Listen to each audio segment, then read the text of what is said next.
ngatip usu maruyanga baru ikutnya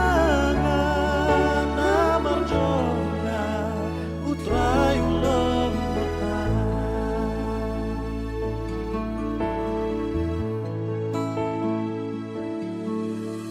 memjukiar yakitu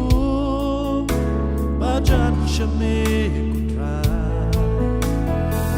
pau bakat numi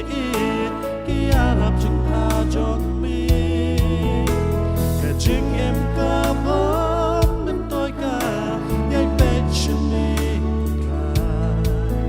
namar dang mami milon kajing kermen namar jong atay ulong uhoy tulong nakilim tingayan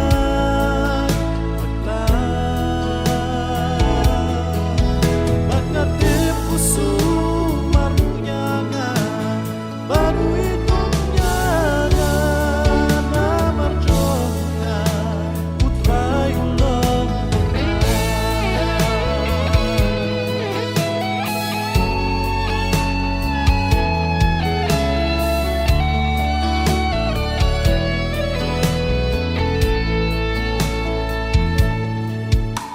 buat lagi kun jong mi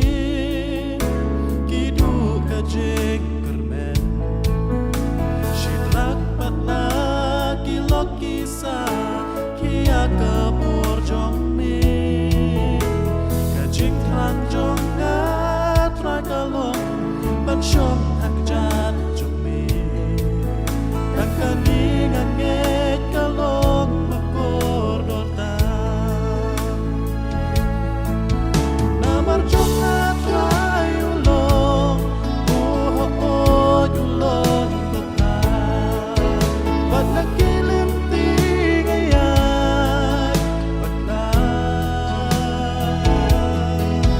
bat ngatip usu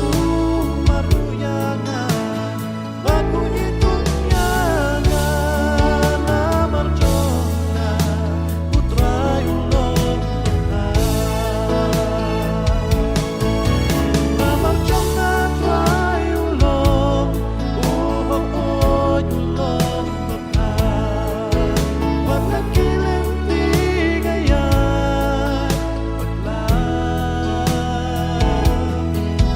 bat ngatip usu